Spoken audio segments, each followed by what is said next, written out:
Greetings everyone, my name is Zetterville, and welcome back to my Let's Play of Mega Man Maker. During the last part, I covered 10 random levels, so in this part, I'll be covering at least 4 or 5 viewer submitted levels, starting out with this one, Sniper Man by Jimmy Juicer, with 37 plays and a score of 6. As always, if you want one of our levels to be featured in a part like this one, please leave both the level name and level ID either in the comments section below or direct message me on Twitter. Also, as always, a full disclaimer, this entire LP series is linked in the description below. Also in the description are the timestamps for all the levels that are covered in these parts, so if you want to check if your levels covered, expand the description.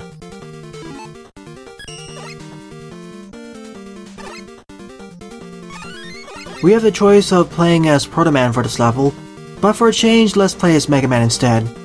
I do like that Jimmy gave us that option though.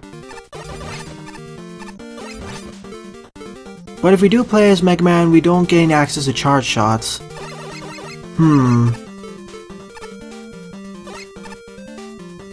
Nah, I want to have Proto Man's shield for the Crystal Man encounter. I know it'll be super helpful. Not to mention I'll have charge shots. There's no way to disable charge shots off of Proto Man yet. Now, if Mega Man had the ability to do charge shots, it would be a harder choice.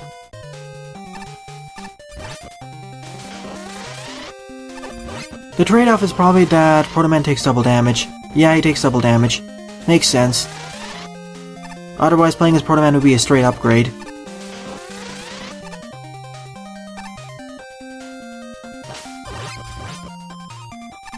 I see we introduced the ice gimmicks as well as the conveyor belts first in safe enough environments, and slowly going to be putting them in more dangerous environments.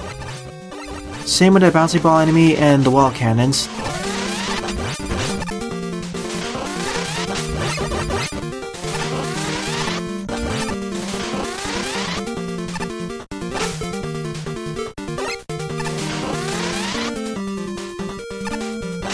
Oh goody, this boss. Okay, the Crash Bomber makes minced meat out of it. In fact, it can even attach to the boss when his shields are up. So the Crash Bomb is the best weapon to deal with those enemies. Good checkpoint placement. And based off of Jimmy Juicer's previous stages, I expect this to be a traditional level as well, and it looks to be.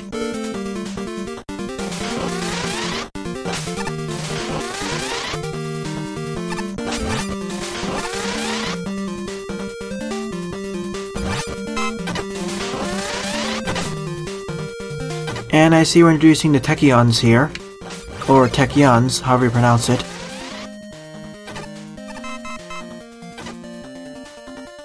I half expect to slide off into a pit though, especially with all these ice blocks.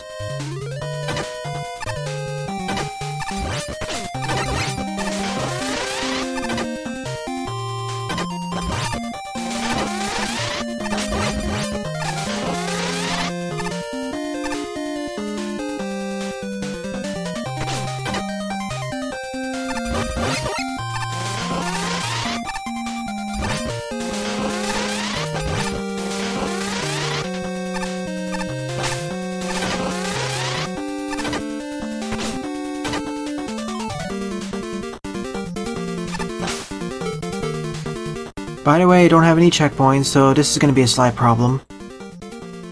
In case I die. Like what happened there. I was hoping that the Whopper wouldn't throw out the rings that far, but of course, the RNG was not in my favor.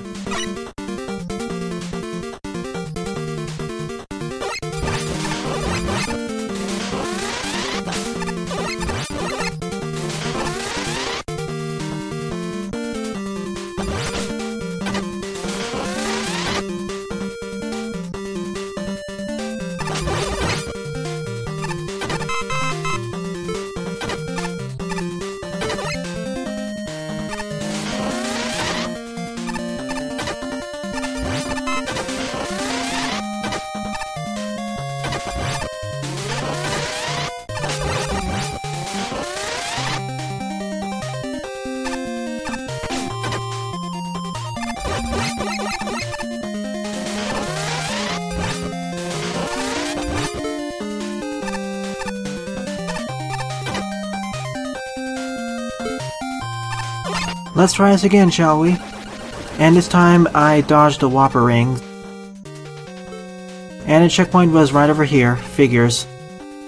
That's where I'd placed it in a traditional level as well, so it was more my incompetence that resulted in my failure. If I was playing as Mega Man, that wouldn't have happened because I wouldn't take double damage.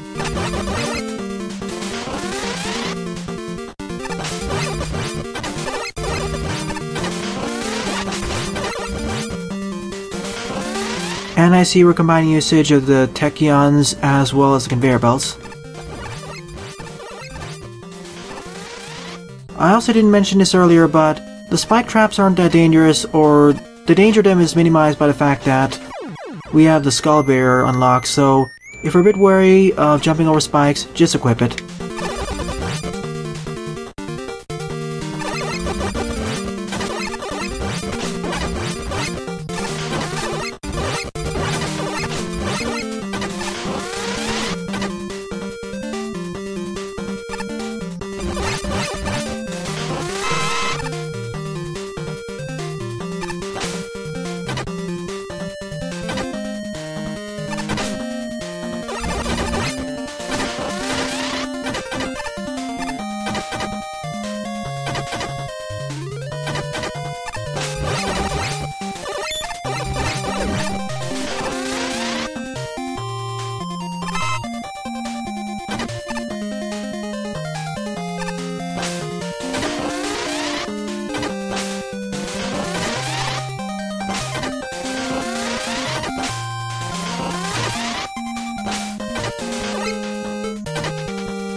Of course, there would be a third and final Whopper at the end of the stage.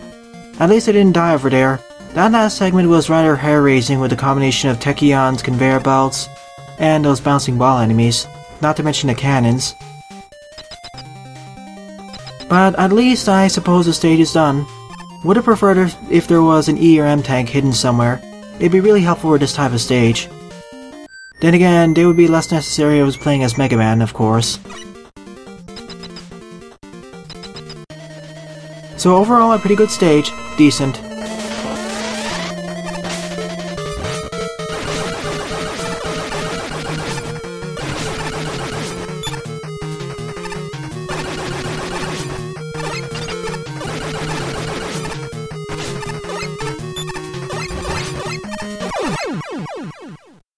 Checkpoint placement was good.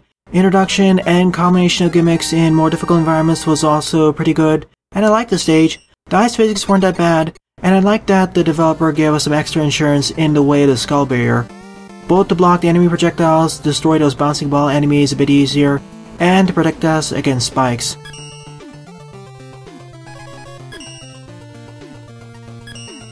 Second up is Mega Man's Underground Adventure by Koban42, with 24 plays and a score of 8.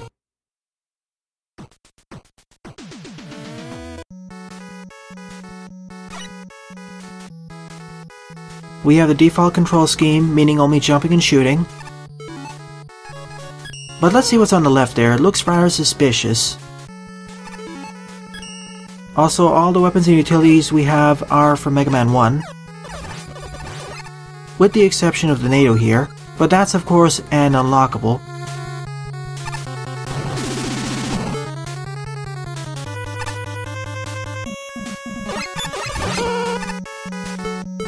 Judging by the name and the forced usage of special weapons, I believe this is a fortress level.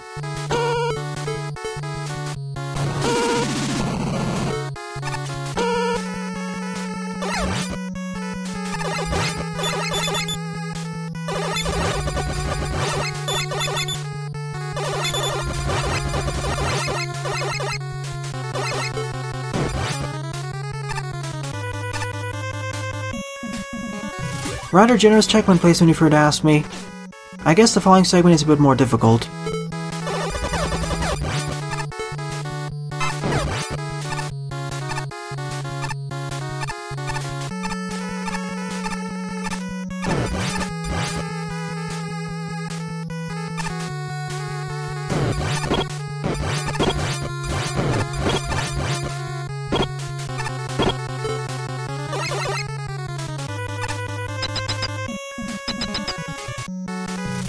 I was expecting this stage to be a bit harder for Fortress level, but I guess not.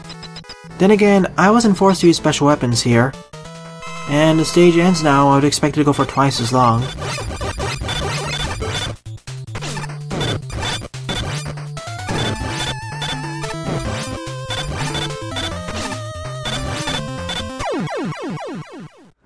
Nothing more to say about the stage other than the fact it's rather easy and forgettable. Nothing makes it distinct from the rest of the stages, so my apologies, Kaboon.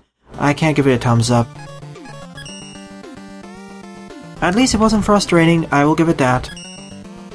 Third on the lineup is Plateau Peril by Pyra's Wolf, with 30 plays and a score of 14. This is another alternate account of Pyra Kid the Wolf. So we have the abilities from Mega Man 5, but we can also choose to play as either Proto Man or Bass. Let's play as Mega Man for a change, especially with his really powerful charge shot.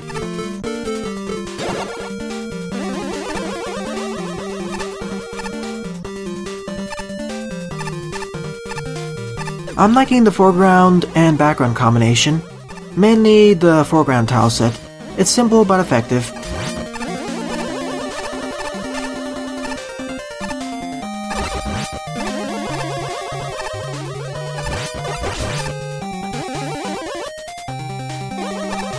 So I see we're introducing the coil and ring platforms.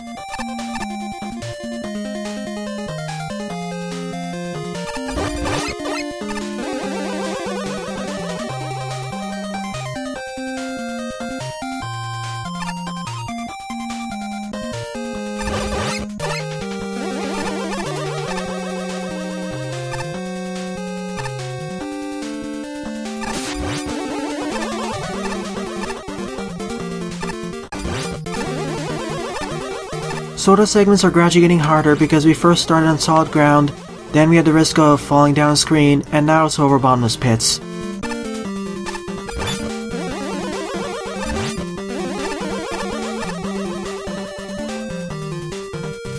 Good checkpoint placement. There's nothing to the right, so we go further down into the castle, or into this fortress, into the waterways.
As long as you know what you're doing over there, that E-Tank is rather easy to get.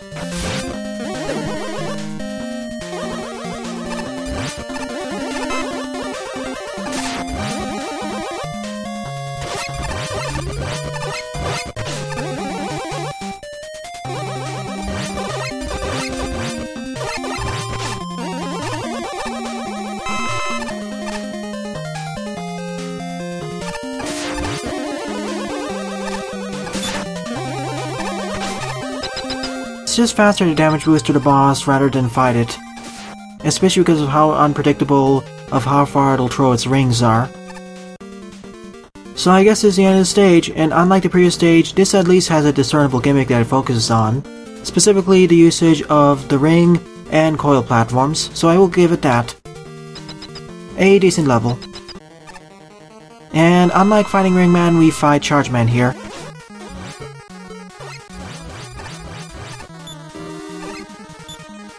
And due to his walking style, the hard knuckle works wonders against him, because he never jumps, specifically.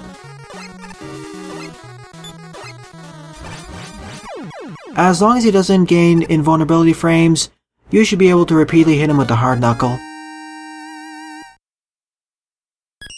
So I will give this a thumbs up. This was a neat idea, and it did well execute on the Ringman platforms as well as the coil platforms. Though I'd like to see those gimmicks taken further in more difficult environments, perhaps about 5 to 10 screens further.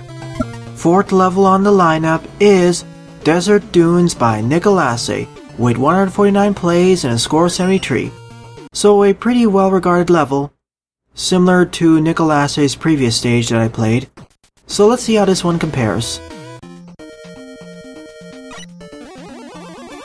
I wonder what gimmick this will focus on, or if this will be a traditional level.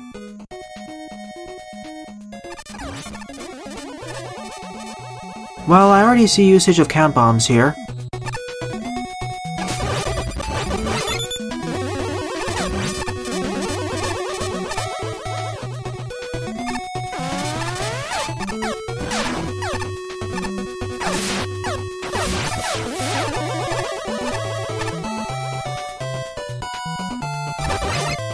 Kind of assuming that the player understands how the Wanans and Shadowman platforms work in this engine.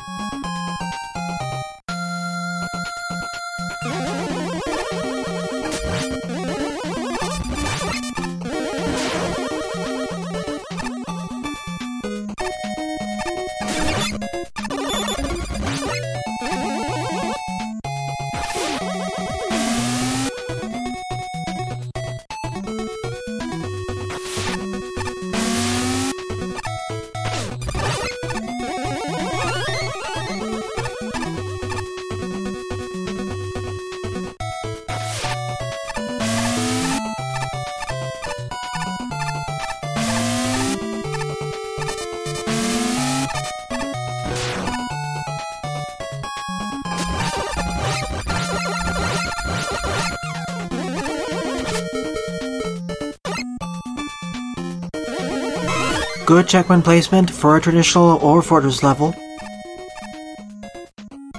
And this stage isn't that difficult anyway. I guess the main gimmick of the stage is the count bomb, combined with other stuff like yoga blocks.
And the other gimmicks play second fiddle to the count bomb gimmick, like what we saw there with the Cossack platform, or the Shadowman platforms, or the other platform type that I'm forgetting.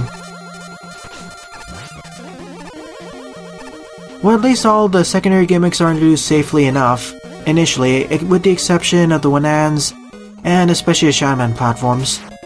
Those are assumed that you already know how they work.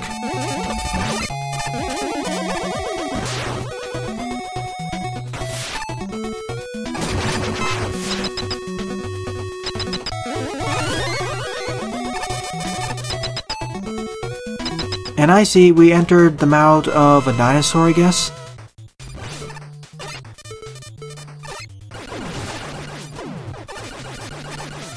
And we have a combination of multiple gimmicks, the Wanans, the Shaman platforms, and of course Count Bombs. Bombman would be a lot more annoying to deal with if I didn't have access to the Crash Bomb. So overall this was a pretty good stage, at least a 7 or 7.5 out of 10. It well utilized stuff like the Yoku blocks and especially the Count Bombs, though some of the gimmicks could be introduced a bit better, like the Shaman platforms and maybe the Wanans. Fifth level on the lineup is Skull Glacial Mountain by Daibuman, with 22 plays and a score of 9. Just like Daibuman's previously submitted level, they submitted an NSL file replacement to me, this time replacing the Mega Man 4 Wily Fortress 1 team with Pumpman's team from Mega Man 10. And I suppose just like the previous few stages by Daibuman, this will also be a traditional level.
I do like the unified blue/purple color scheme of this stage. Like most of the enemies of this stage, or rather all of them, seem to have a blue color scheme, or a purple color scheme in the case of the Gyres.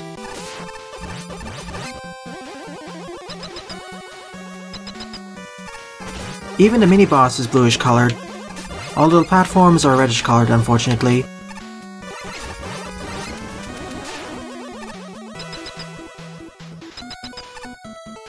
Good checkpoint placement.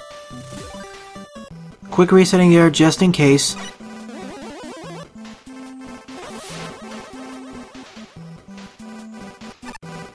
So we delve deeper into the mountain reservoirs. No ice yet, even though the mountain is called Glacial. Oh, I see. Before was the blue portion, now this is the green portion with green enemies and a green background and tile set. Nice! This is quickly becoming my second favorite or honorable mention of the part.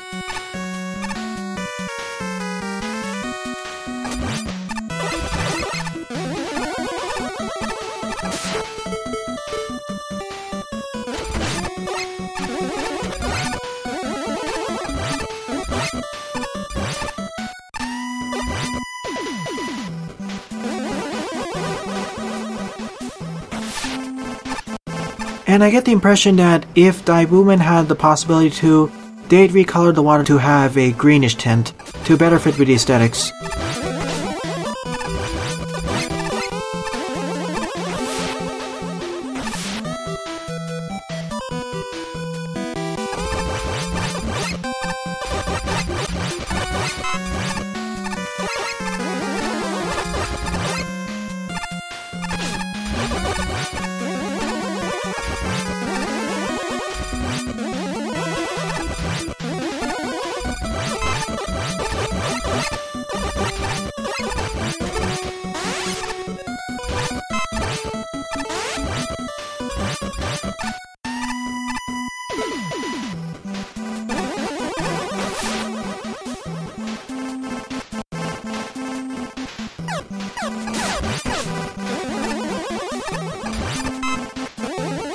And I guess we're back to the blue color scheme now, with the bluish enemies.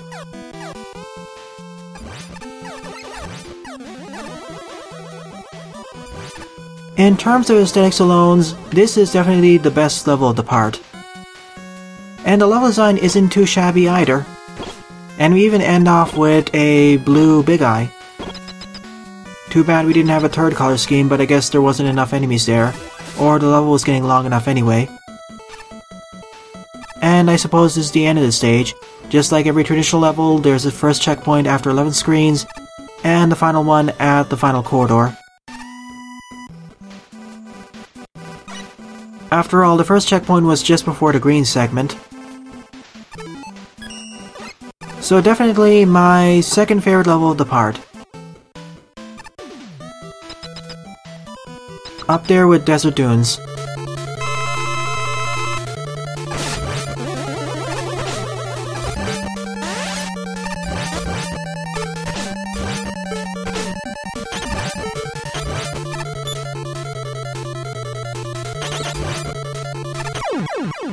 I could do this Buster only, especially with charge shots, but I'll just speed this up. Overall, a great level, at least a 7.5 out of 10. Great work with the unified aesthetics, and I suppose you would work to unify more of the aesthetics if possible, like recoloring the Crashman lifts, or even the water in the green segment if it was possible, perhaps as an entry in Magbull Tree. So, sixth and final level of the part is The Great Chase Part 6 Space Station Assault by Buster, with 17 plays and a score of 3. Now, as a brief forewarning, due to the difficulty of the previous Great Chase stages and the fact that I wasn't able to complete Part 5, I will be mostly silent throughout this level, and I will give my final summarized thoughts at the end of the stage. So let's do this.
So that was the end of the Great Chase Part 6. A rather difficult level, but it didn't get as difficult as Part 5 at the end, or even Part 4 at the end. And this stage was a lot more generous in terms of checkpoints than any of the other previous stages, probably based off of my feedback and other players' feedbacks, but even then, this wasn't that difficult. I'm not sure why every checkpoint, or at least almost every one of them, had those weapon capsules for the top spin and charge kick. We only really needed them once, and you can get by just using a lot of weapon capsules or a weapon capsule respawner. And the challenge progression is pretty nice, though I'd say the hardest parts of the stage were timing our jumps with the Yoku block challenges, specifically doing the air jump just in advance of them, as well as the final challenge with the crash lift conveyor belts.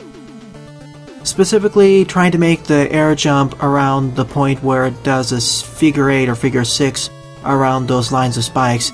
That resulted in about 7 or 8 deaths off screen. Also, I'm really thankful that we had the option of getting an 8 tank. That'd be super helpful against the mini boss encounter, against the 2 hot dogs on those springs, as well as the cohort hothead throwing hotheads at you. Throwing tackle fires at you. That's really helpful there. And outside of a few problem areas, probably the conveyor belt at the end, where 75% of my deaths occurred due to button input restoration failures, and 25% of my own incompetence, I liked this stage. It was doable, and as I said, it was a lot easier than Part 4 and Part 5. So I'd like to see how Part 7 continues this trend, as well as the base interlude, especially if they consider keep this level of difficulty. It's a pretty good challenge-oriented, special weapons-oriented stage. Sure, it does require some precise movements in some regards, but it doesn't require some of the more crazy maneuvers of chaining together the charge kick, toss spin, and windstorm as some of the previous levels in the series required. I was half expecting to get the windstorm somewhere in the stage, but I didn't. And in some ways that made the stage a lot easier, knowing how unlucky I am with chaining together some of the windstorm jumps. So I definitely recommend this for an intermediate to somewhat advanced Mega Man Maker player. As long as you understand how these 2 special weapons work, and chaining together the special weapon usage, you should be fine. So overall, out of the 6 levels that I played in this part, my 2 favorite levels would definitely be Desert Dunes by Nickelasse, as well as Skull Glacial Mountain by Daibuman. Well then, in the next part, I'll be covering several more viewer-submitted levels. Thanks for watching, and have a nice day. Toodles!